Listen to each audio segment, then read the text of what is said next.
안녕하세요. 읽어주는 신앙도서에 오신 여러분을 진심으로 환영합니다. 믿음으로 말미암는 의의 진수, 모리스 벤덴 목사님의 책 2번째 시간입니다. 제2장 믿음의 선한 싸움. 그 마을은 몹시 비를 필요로 하고 있었습니다. 우물은 모두 말랐고 농작물도 바싹 말라버렸습니다. 그래서 그 마을 목사님이 특별 기도회를 열었습니다. 그날 밤 교회는 사람들로 꽉 채워졌습니다. 심지어 한 어린 소녀는 우산까지 가지고 왔습니다. 회중은 그 어린 소녀의 믿음을 보고 미소를 지었습니다. 그러나 몇 분 후 비가 내리자 그 어린 소녀만이 비를 맞지 않았습니다. 무엇이 비를 오게 했을까요? 그 어린 소녀와 그녀의 우산 때문일까요? 아니면 그 소녀는 비가 올 것을 미리 알았기 때문에 우산을 가져왔을까요? 이 이야기를 어떻게 해석하느냐는 믿음과 그것이 어떻게 작용하는가를 당신이 어떻게 이해하느냐에 달려 있습니다. 믿음을 단지 적극적인 사고방식, 즉 어떤 일이 일어날 것을 강하게 믿으면 그 일이 일어난다는 것으로 생각하는 사람들이 많이 있습니다. 이러한 사람들은 믿음이란 스스로 만들어내는 그 무엇, 쌓아 올리는 그 어떤 것이라고 생각합니다. 기독교계의 믿음에 대한 가장 보편적인 정의는 믿음이란 인정이라는 것입니다. 또 다른 일반적인 정의는 믿음이란 하나님의 말씀을 그대로 받아들이는 것, 혹은 이 하나님이 말씀하시는 것을 신뢰하는 것 등입니다. 믿음에 대한 이러한 정의는 불충분하고 모호합니다. 이 세상에 진정한 믿음이 없다는 말을 듣는 것은 이상한 일이 아닙니다. 우리는 참 믿음이 진정 어떤 것인지 모르고 있습니다. 마태복음 15장 21에서 28절에서 예수님이 한 여인의 믿음을 칭찬하신 것을 통하여 믿음에 대한 정의가 이곳에서 어떻게 나타나 있는지 살펴봅시다. 예수께서 거기서 나가사 두로와 시돈 지방으로 들어가시니 가나안 여자 하나가 그 지경에서 나와서 소리질러 가로되 주 다윗의 자손이여 나를 불쌍히 여기소서 내 딸이 흉악히 귀신 들렸나이다 하되 예수는 한 말씀도 대답지 아니하시니 유대인이 가나안 사람을 무시하는 것은 이상한 일이 아니었습니다. 그러나 무시당하는 것은 결코 유쾌한 것은 못됩니다. 이 여인은 포기하고 돌아가 버릴 수도 있었을 것입니다. 그러나 그녀는 그렇게 하지 않았습니다. 제자들이 와서 청하여 말하되 그 여자가 우리 뒤에서 소리를 지르오니 보내소서. 예수님도 분명히 그들에게 동의하시는 듯 했습니다. 이는 그가 다음과 같이 대답하셨기 때문입니다. 나는 이스라엘의 잃어버린 양 외에는 다른 데로 보내심을 받지 아니하였노라. 그분은 차라리 나는 그녀를 도우러 오지 않았다 라고 말씀하시는 것이 나았을 것입니다. 여자가 와서 예수께 절하며 가로되 주여 저를 도우소서. 그러자 예수님이 대답하셨습니다. 자녀의 떡을 취하여 개들에게 던짐이 마땅치 아니하니라. 당신이 도움을 청했는데 무시를 당하고 또 계속 간청했는데도 모욕을 받아본 적이 있습니까? 또 개라고 불리워 본 적이 있습니까?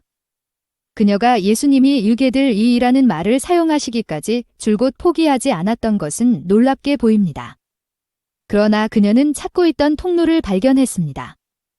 예수님은 그 모든 대화를 하시는 동안 눈을 반짝이셨음이 틀림없습니다.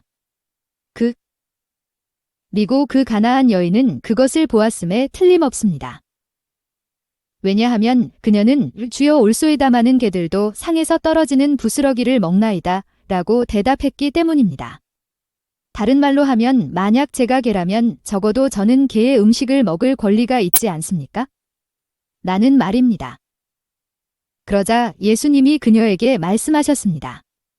여자여 내 믿음이 크도다 내 소원대로 되리라. 그리고 그 즉시 그녀의 딸은 고침을 받았습니다. 이제 당신에게 질문을 하나 하겠습니다. 이 이야기에서 믿음이 어떻게 정의되었습니까? 하나님의 말씀을 단순히 그대로 받아들이는 것입니까? 아닙니다. 만약 그 여인이 하나님의 말씀을 그대로 받아들였다면 그녀는 포기하고 말았을 것입니다. 당신은 믿음을 신뢰 혹은 하나님이 말씀하시는 것을 신뢰하는 것이라고 정의합니까? 그것도 안 됩니다. 그것은 맞지 않습니다.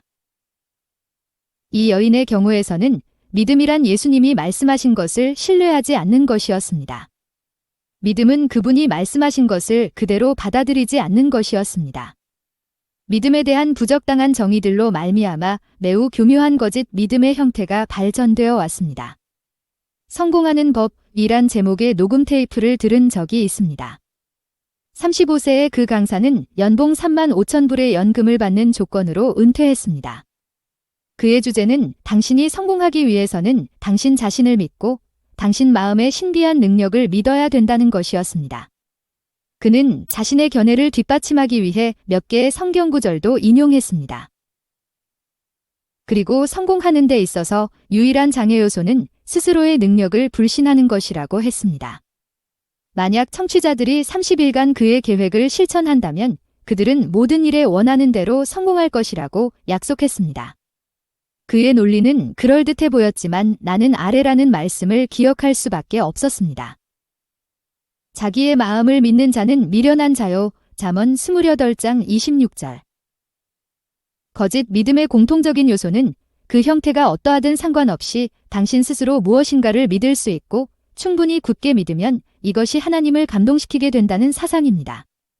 그것은 정신체조 혹은 적극적인 사고방식의 형태로 귀결됩니다. 그리고 그것의 가장 큰 위험은 마치 죄 문제를 스스로 극복하려고 애쓰는 것이 당신을 자아중심으로 만드는 것과 같이 이것도 당신을 필연적으로 자아중심이 되게 만든다는 것입니다. 그릇된 믿음을 가지게 되면 하나님에 대한 개념과 그분의 뜻을 이해하는데 혼란이 일어나게 됩니다. 어떤 그리스도인은 만약 충분한 믿음만 가진다면 성경의 모든 약속이 즉시로 하나님의 뜻이 된다고 믿습니다. 이런 사람은 자신의 경우든 아니면 다른 사람의 경우에 특정한 약속들이 성취될 것을 굳게 믿습니다. 그리고 그가 합당한 대답을 얻는 여부에 따라 하나님께 대한 그의 사랑과 확신을 결정합니다. 그는 종종 문맥과 상관없이 성경 구절을 인용하여 하나님을 산타클로스나 알라딘의 램프처럼 이용합니다. 그가 기도하는 주목적은 응답을 받는 데 있습니다. 슬픈 사실은 강한 정신력의 소유자는 어느 정도 이것에 성공을 거두어 스스로는 믿음이 있는 것으로 여기지만 사실은 그것이 하나님을 믿는 것이 아니라 자신을 신뢰하는 것이라는 사실입니다. 스스로 성공한 것으로 여기기 때문에 그 자신에서 나온 믿음은 영원히 그리스도와의 개인적인 교제를 갖지 못하게 만듭니다. 그는 하나님의 필요를 느끼지 못합니다. 이것이 바로 적극적인 사고방식이 믿음이 아닌 이유입니다. 그것은 결코 믿음이 아니며 또한 믿음이 될 수도 없습니다. 오히려 그것은 자신의 행위로 말미암는 구원, 즉 내게는 어떤 일을 이룰 충분한 능력이 있다고 스스로에게 공로를 돌리는 큰 자랑의 여행의 한 교묘한 형태입니다. 그리고 원하는 응답을 받지 못하면 영적인 생활은 파괴되고 맙니다. 한 번은 어떤 사람이 내 사무실을 박차고 들어와서는 이런 말을 했습니다. 당신의 하나님, 당신의 믿음, 당신의 종교, 당신의 성경, 당신야 실컷 가지시오. 나도 그 모두를 해보았단 말이요. 아니, 왜 그러세요? 내 아내가 방금 죽었단 말이요. 난 성경에서 무엇이든지 기도하고 구하는 것은 받은 줄로 믿으라고 하는 구절을 잃었어요. 지난 2년 동안 나는 내 아내가 죽지 않을 것이라고 믿었어요. 나는 매일 그녀에게 말했어요. 걱정하지 마. 당신은 죽지 않을 거야. 그런데 지금 그녀는 죽었어요. 이제 하나님과 끝장이에요. 깨끗이 잊어버리고 말겠어요. 이 사람은 아무 거리낌 없이 말했습니다. 그는 자신을 꾸짖기는커녕 그의 믿음을 절대적인 것으로 믿었습니다. 잘못은 하나님께 있다고 믿고 있었습니다. 이 사람이 믿음을 가지고 있었습니까? 아닙니다. 그는 믿음에 대한 초보적인 것조차도 모르고 있었습니다. 위기의 때에 그가 나타낸 반응이 그것을 증명하고 있습니다. 나의 목회 첫 해에 어떤 사람이 임종을 앞둔 사람의 침상으로 나를 안내했습니다. 그의 친척과 친구들은 우리가 그 환자를 위해 기도하고 기름을 발라주기를 원했습니다. 나는 그 당시 만약 어떤 사람이 충분히 강한 믿음을 가지고서 성전리문에 있던 베드로와 요한과 같이 용기를 가지고 예수의 이름으로 일어나라 하고 말한다면 그런 일이 일어날 것이라고 믿고 있었습니다. 그러나 그렇게 하지 않는다면 하나님은 역사하지 않으실 것이라고 생각했습니다. 어쨌든 나는 그 환자의 침상 곁으로 갔습니다. 우리는 그에게 기름을 바르고 기도를 드렸습니다. 기도 후에 나는 눈을 뜨고서 베드로와 요한과 같은 용기를 가지고 있는 사람이 있는가 하고 주위를 둘러보았습니다. 그런데 모두들 나만 쳐다보고 있는 것이었습니다. 내게는 그러한 용기가 없었습니다. 나는 재빨리 합리적인 변명을 고안했습니다. 하나님은 여러 가지 다른 방법으로 기도를 응답하시는데 어떤 때는 즉시로 응답하시고 때로는 시간이 지난 후에 응답하시기도 한다고 얼버무리면서 그곳을 빠져나왔습니다. 그런데 그 사람은 죽었고 나는 내게 충분한 믿음이 없었기 때문 그 사람이 죽었다고 생각했습니다. 누구나 이와 같은 경험을 되풀이하게 되면 도대체 믿음이란 무엇인지 연구해보지 않을 수 없게 됩니다. 성경은 하나님이 모든 사람에게 착수할 수 있는 충분한 믿음을 주셨다고 분명히 말하고 있습니다. 로마서 12장 3절은 이렇게 말하고 있습니다. 하나님이 각 사람에게 믿음의 분량을 나눠주셨다. 우리는 대개 믿음을 양적인 것으로 생각합니다. 그래서 우리가 가진 양을 늘리려고 노력합니다. 예수님의 제자들도 같은 생각을 가지고 있었습니다. 그래서 하루는 예수님께 그들의 믿음을 더해달라고 요청했습니다. 그러자 예수님이 대답하셨습니다. 너희에게 겨자씨 한 알만한 믿음이 있다면 산을 옮길 수 있으리라. 이것은 무슨 뜻입니까? 예수님은 믿음의 양이 중요한 것이 아니라 진정한 믿음을 가지고 있느냐 그렇지 않느냐가 중요한 것이라고 말씀하신 것입니다. 하나님은 우리의 믿음을 양적인 측면에서가 아니라 질적인 측면에서 보십니다. 만약 참된 믿음을 가지고 있다면 겨자씨 한 알만한 믿음으로도 놀라운 일을 행할 수 있다는 것입니다. 사실 믿음은 활용함으로써 증가합니다. 어떻게 믿음을 활용하는지 생각해 본 적이 있습니까? 당신 자신을 곤경에 밀어넣고서 하나님께 당신을 구해주시기를 기대하는 것이 믿음을 활용하는 것일까요? 은행에 예금한 것이 없으면서 수표를 끊고 하나님이 그것을 채워주실 것이라고 기다리는 것이 믿음을 활용하는 것입니까? 당신은 그분의 약속을 주장함으로써 믿음을 활용하고 있습니까? 나는 최근에 시골 생활을 결정한 한 가족을 만났습니다. 그들은 땅을 사놓고 집을 지을 준비를 했는데 불행하게도 그곳에는 물이 없었습니다. 그때 어떤 사람이 사람들에게 하나님의 약속을 주장하는 법을 가르치기 위해 이 마을에 왔습니다. 그 가족은 그에게 약속을 주장하는 법을 가르쳐 달라고 요청을 했습니다. 그래서 그들은 농장에 모였습니다. 그리고는 다음의 약속을 주장했습니다. 찾으라 그러면 찾을 것이요. 그런데 이 말씀은 우물 찾는 것과는 아무런 관계가 없는 것입니다. 그런데 물이 나왔습니다. 그 가족은 기뻐서 집을 짓고 그곳으로 이사를 했습니다. 그러나 얼마 후 우물이 말라버렸습니다. 내가 마지막으로 그들을 만났을 때 그들은 매우 혼잡한 상태에 빠져 있었습니다. 그들의 믿음에 잘못이 있었을까요? 아니면 그들이 주장한 약속이 잘못되었을까요? 아니면 하나님에게 잘못이 있었습니까? 한 학생이 방학을 마치고 학교로 돌아오고 있었습니다. 그는 동료들과 함께 비행기 안에 있었는데 짙은 안개 때문에 계획대로 비행장에 착륙할 수가 없었습니다. 그 학생은 옆에 앉은 동료에게 말했습니다. 이봐. 내가 약속을 주장하려고 하는데 그러면 안개가 사라질 거야. 그런데 그가 약속을 주장했지만 안개는 거치지 않았습니다. 그러자 그 학생은 낭망하고 말았습니다. 그 학생이 깨닫지 못했던 사실은 그가 반드시 그 비행장에 착륙할 필요가 없었다는 것입니다. 아마 그를 향한 하나님의 뜻은 다른 장소에 착륙하게 하시는 것이었는지 모릅니다. 사실 비행기 추락 사고를 당한 사람들 중에는 선한 사람들과 경건한 사람들이 있습니다. 그런데 그것은 그들의 믿음이 부족해서도 아니고 올바른 약속을 주장할 줄 몰라서도 아닙니다. 두 사람이 화형을 당했는데 그들의 이름은 허스와 제롬입니다. 그런데 그들은 중세암흑 시대에 순교한 수천 명의 사람 중에 두 사람입니다. 약속을 주장해야 하나님이 역사하신다면 허스와 제롬은 분명히 그것을 놓친 사람들입니다.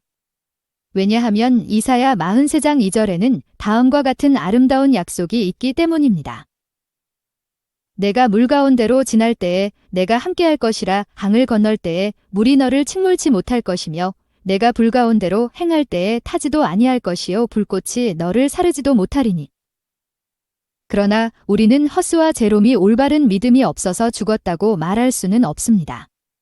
내가 정확하게 이해하고 있다면 허스와 제롬은 믿음이 있었기 때문에 죽었습니다. 그 약속의 일부는 심지어 그들이 주장하지 않았음에도 불구하고 그들에게 성취되었습니다. 왜냐하면 내가 불 가운데로 행할 때에 타지도 아니할 것이요 라고 약속되었는데 허스와 제롬은 찬송하며 죽어갔습니다. 당신은 뜨거운 난로 위에 손을 얹고서 노래를 불러본 적이 있습니까? 아무도 생나무에 서서히 타는 불로는 죽지 않습니다. 또한 그들이 타지 않는 한 노래를 부를 수 있을 것입니다. 그러나 그 말씀의 후반부인 불꽃이 너를 사르지도 못하리니 유라는 약속은 성취되지 않았습니다. 찬송하던 순교자들은 재로 변했고 그들의 죄는 강물에 뿌려졌습니다. 침례 요한은 목배임을 당했습니다. 엘리야가 가졌던 영감의 2배를 받은 엘리사도 오랜 질병에 시달리다가 죽었으며 이들 모두는 믿음 안에서 죽었습니다. 이것은 우리에게 믿음이란 우리가 조목조목 구한 대로 하나님이 응답하실 것이라고 믿는 것 훨씬 이상이라는 것을 말해줍니다. 나는 성경의 모든 약속이 바로 지금 이 상황에서 당신을 위한 하나님의 뜻이라고 믿지 않습니다. 침례 요한과 엘리사, 허스와 제롬, 그리고 많은 다른 사람들이 그것을 증명합니다. 그러나 성경에는 언제나 하나님의 뜻인 약속도 있습니다. 그것은 영적인 축복에 관한 것입니다.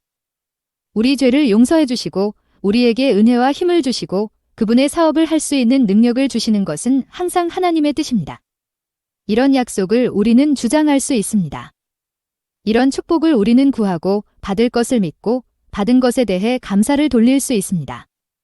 그러나 경건한 사람들의 생애를 통해 볼 때 생명, 건강 등 현세적인 축복은 그 사람이 거기에 대한 하나님의 뜻을 확실히 알지 못한다면 이렇게 기도해야 합니다. 주님의 뜻대로 이루소서. 그러면 무엇이 진정한 믿음입니까? 그것은 하나님의 말씀을 단순히 받아들이는 것 이상입니다. 그것은 스스로 믿는 것 이상입니다. 진정한 믿음은 결코 행함에서 나오거나 만들어지는 것이 아닙니다. 그것을 연구해보면 믿음에 매우 적합한 정의를 발견하게 되는데 그것은 신뢰하는 것입니다. 진정한 믿음이란 하나님을 신뢰하는 것입니다. 믿음 위이라는 헬라어가 신약 성경에서 적어도 2가지로 번역되었는데 믿음 빌리프가 위 신뢰의 트러스트입니다. 이것은 같은 헬라어에서 온 말입니다. 그러므로 믿음과 신뢰 둘 중에 어느 것을 사용해도 되며 또 바꿔 써도 문맥이나 사상의 지장이 없습니다. 예를 들어 세상을 이긴 이김은 이것이니 우리의 믿음이니라는 말씀을 세상을 이긴 이김은 이것이니 우리의 신뢰니라 로 바꾸어 읽을 수 있습니다. 사도행전 16장 31절에 주 예수를 믿으라 그리하면 너와 내 집이 구원을 얻으리라 는 말씀도 주 예수를 신뢰하라 로 바꾸어 읽을 수 있습니다. 디모데전서 6장 12절도 신뢰의 선한 싸움을 싸우라고 바꾸어 읽을 수 있습니다. 이것은 단순히 나는 믿는다 라고 말하는 것과는 다릅니다. 오늘날 이 세상에는 단지 구원받기 위해 그리스도를 믿는다는 식의 값싼 믿음이 있습니다. 그러나 하나님을 신뢰하는 것을 배운다는 것은 이것보다 더 깊은 것을 요구합니다. 그것은 개인적이고 지속적이며 온전히 신뢰할 만한 하나님과의 관계를 맺는 것을 요구합니다. 무엇이 진정한 믿음의 싸움입니까? 우리 편에 할 일은 무엇입니까? 예수님은 우리 편에 할 일이 신뢰하는 것이라고 말씀하셨습니다. 우리는 신뢰하는 법을 배우는 선한 싸움을 싸웁니다. 그것은 신뢰할 만한 대상을 아는 것을 포함합니다. 불행하게도 우리들 대부분은 믿음의 선한 싸움을 죄와의 나쁜 싸움과 혼동합니다. 우리는 믿음의 선한 싸움을 싸운다는 것을 선한 삶을 살고자 애쓰는 것이라고 생각합니다. 문제는 죄와 싸우는 강한 사람은 외적으로는 어느 정도 성공하는 듯이 보이지만 자신의 성공에 교만하게 되고 따라서 하나님에 대한 필요를 느끼지 않게 된다는 것입니다.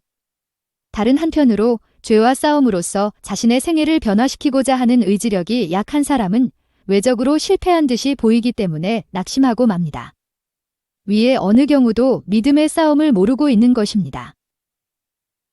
내가 오레곤에서 목회를 할 때 교회로부터 멀어진 한 낙심자 부부를 방문해 달라는 요청을 받은 적이 있습니다. 그들은 목사들에게 몹시 분노해 있었으며 다음에 오는 목사는 땅바닥에 내동댕이 칠 것이라고 맹세하고 있었습니다. 그런데 내가 그들의 집에 찾아갔을 때 그들은 친절하게 나를 안으로 안내했으며 놀랍게도 우리는 낙심자들입니다 고 말했습니다. 그리고는 씁쓸해한 미소를 지었습니다. 나는 결코 그 웃음을 잊을 수가 없는데 그것은 신경질적이면서도 한편으로는 안도하는 그런 웃음이었기 때문입니다. 우리는 그들이 신앙생활이란 하지 말라는 것들로 꽉 차 있는 것이라고 생각했기 때문에 낙심해 있음을 곧 알 수 있었습니다.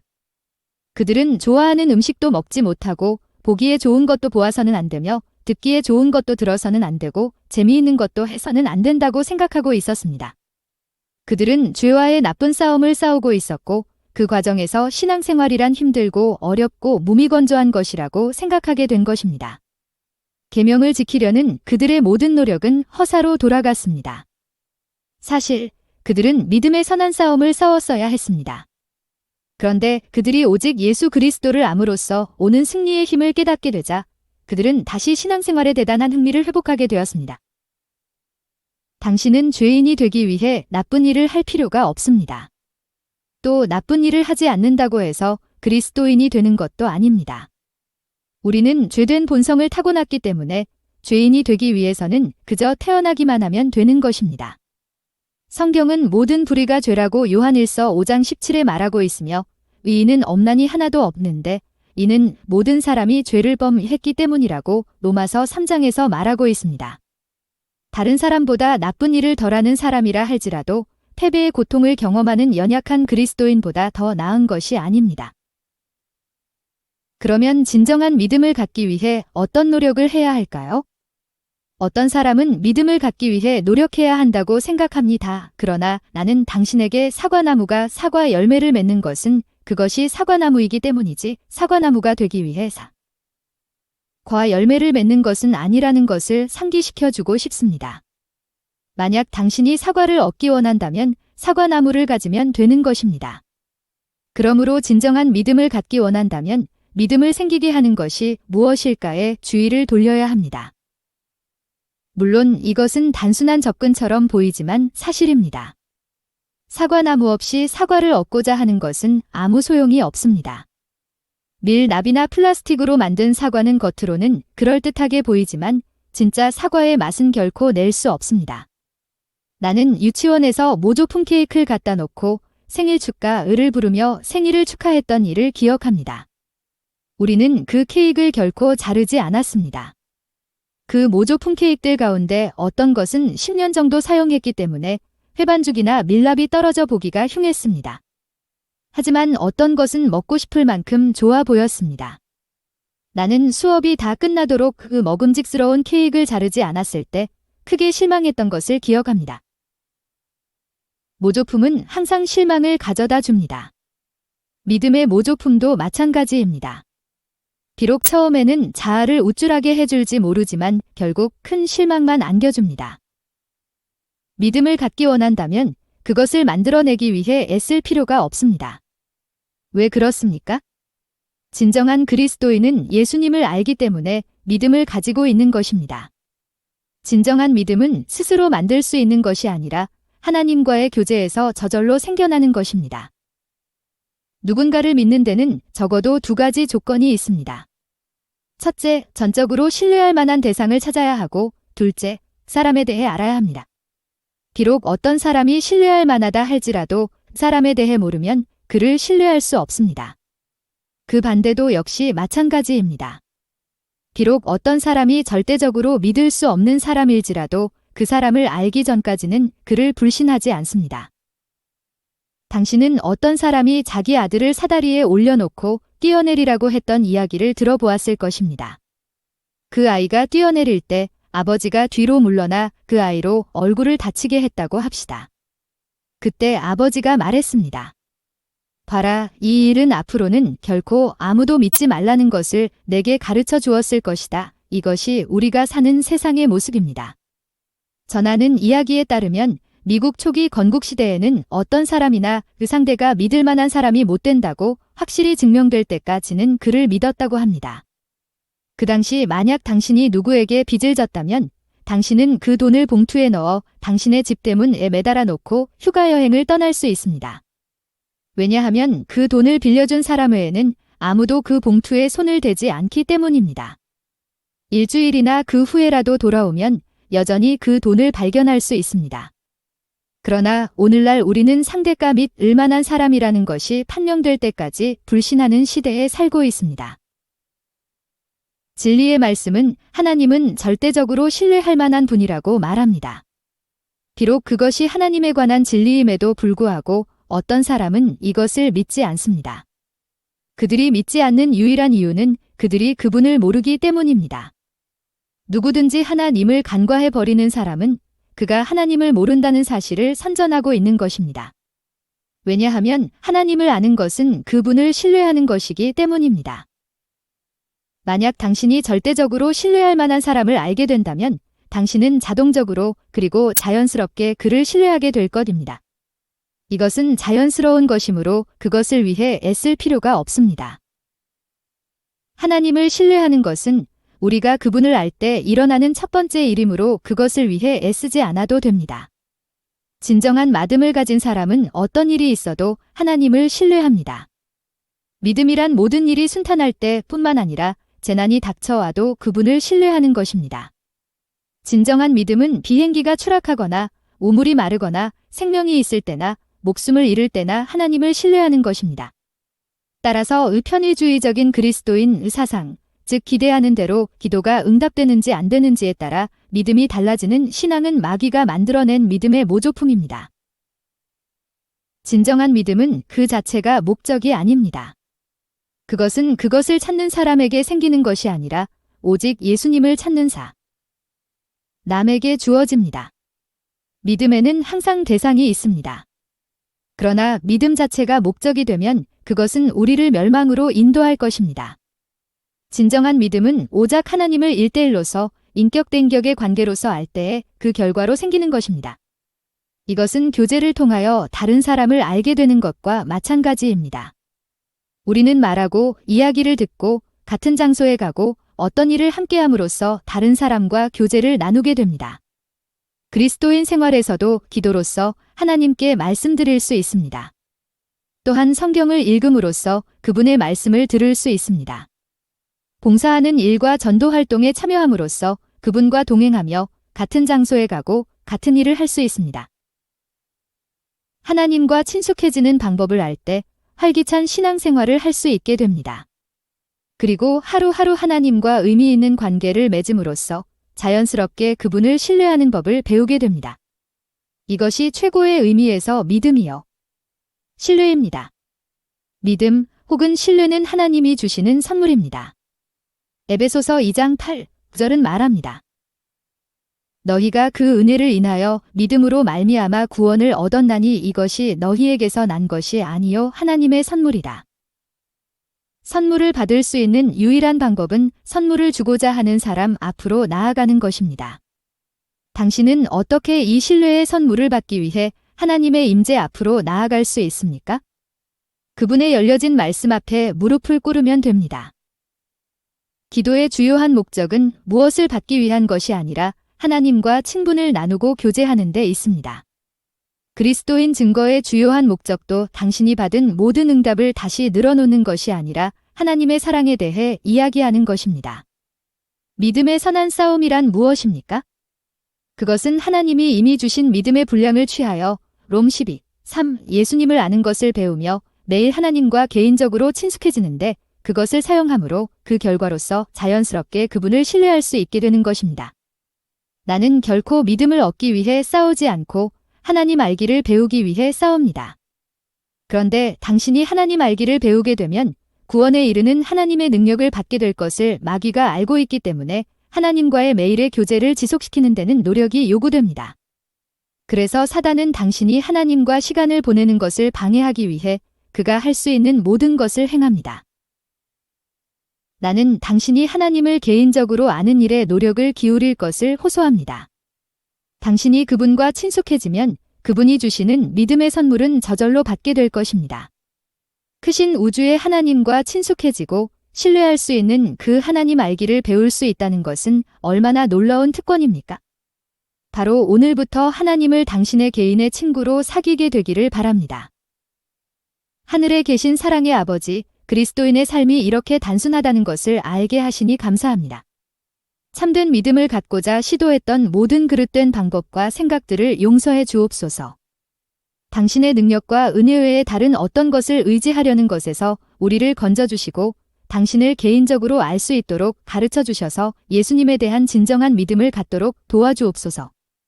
우리의 간구를 들어주심을 감사드리며 예수님 이름으로 기도드립니다. 아멘.